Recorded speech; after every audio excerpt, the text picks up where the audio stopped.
the YSL myself the perfume myself as in MYSLF, right? YSL in the middle, you see. So it's a blend of myself and YSL is kind of cool.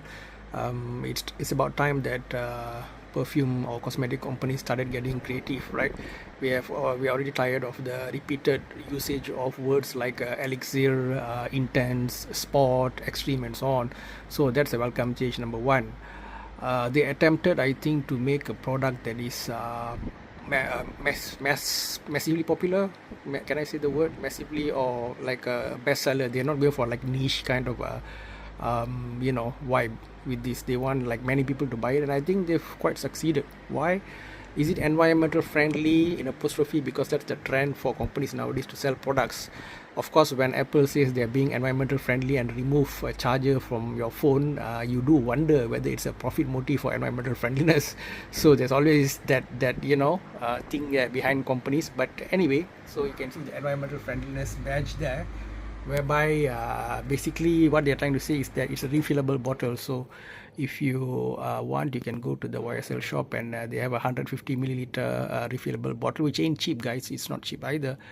Maybe about 100 something US dollars, 150 US dollars, I think, based on the season. This one is a 60 ml bottle, which costs about 100 US dollars, again depending on the discounts that you get and discounters and all those kind of things. Okay, so I'm just giving a rough idea on the price. So is it moderately priced? Check. Is the design inoffensive? You can see how it's like sleek, has a skyscraper vibe. It's a bit of a reflective glossy finish there with YSL protruding out. Okay, you can also go for a how to say, they can also use the laser machine to etch your name or anybody's name that you want on top of it. So it's like a perfect package. It's a good gift because this is although leaning male, it still has a unisex vibe. So you can safely give it to many people, right? It's a generally inoffensive, popular kind of a scent profile. So what is the scent profile? What are the notes? Not too many, as is the trend recently. There was one Hermes, I forgot the name recently, which had like a banana metallic flavor. It only had about 3 to 4 notes. So it's like the trend nowadays. And this one has Calabrian bergamot as a opening, and then it has a Tunisian flower, right? And then it's got a base of ambrofix as well as patchouli. Ambrofix is like a synthetic product from how to say, there is something called ambergris back in the day, which is supposed to be a sperm whales. They get it from the sperm whale, and probably due to probably they have difficulty sourcing it and price wise and all that, so they sort of evolve into this kind of synthetic product. Apparently they use this plant called clary sage and sort of extract it, right? Kind of synthetic kind of a molecule, so it gives you like a more prolonged kind of afterlife to your perfume, right? So you don't only get the burst of bergamot opening that gives you the cheery vibe, but you also have that slow dry down and so on. So I think YSL is quite a premium fashion brand, and they want their product to, how to say, to be well known, to be of good grade, to be lasting and so on. So I think they've scored on most of the points. So can I repeat the checklist again? Environmental friendly, yes. Moderately priced, yes.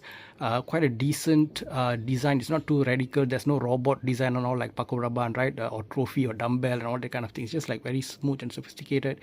Check. All right.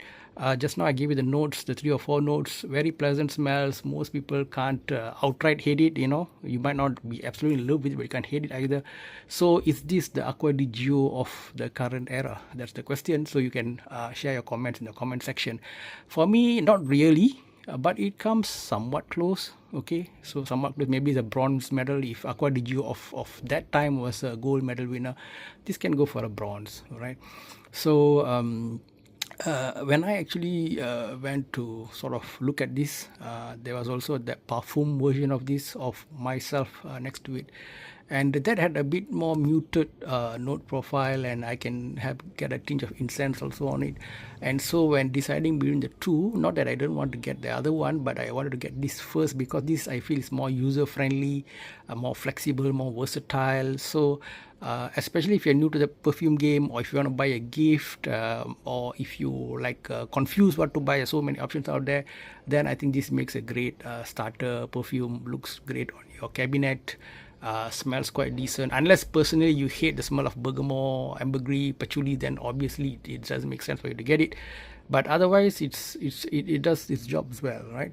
I see that there's like two camps to it. Some who like really swear by this, and some who really hate it. Maybe it's nowadays the social media culture. I don't know, but I think this is very neutral product. Okay, that's designed to be mass appealing.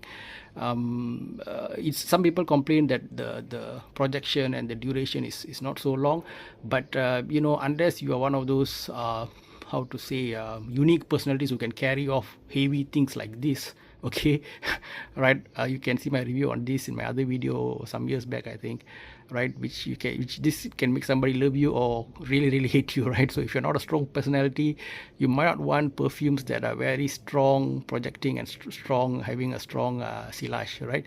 A lot of the time you go nose blind, but believe me, especially sensitive people do smell what you're wearing, right? A bit mixed with your sweat usually. So just go for moderate, guys. If you're just an average person living an average life, buy an average quality. It's a bit above average quality, I would say. Very reasonable brand. Very I think very how to say very practical for anybody who's into perfumes. Okay, so with that, I sort of come to the end of it. How much marks do I want to give this product? Maybe 3.8. I would give 3.5 based on the scent profile alone, but with the cool design, had the somewhat gimmicky but okay marketing of refillable scent into it, and reasonable price and everything. So I think 3.8 out of 5 is a reasonable mark to give. Of course, I hope they don't create millions of flankers and make this so like confusing for the customer. I think, guys, as buyers, we should try to buy original product by perfume companies. If we keep supporting and buying all these clones and flankers where they make minimal effort, they just use the old packaging and just make a small twist and try to push it to you, right? Then they will never learn, right? They will not make any effort to come up with good products. So we as consumers must reward original, well priced, creative efforts by any company for that matter. So with that, Scenthound sort of calls it an end. I will do some comparison of this as well. I got like a black perfume line which I want to compare this with and so on. But at the moment, this is, guys, my impression of this perfume. Average is never bad. Most people in the world are average Joes, average Janes, right? Extremes can be both good and bad. So for the average person, this is very decent choice. 3.8 YSL, myself, EDP. Bye bye, guys.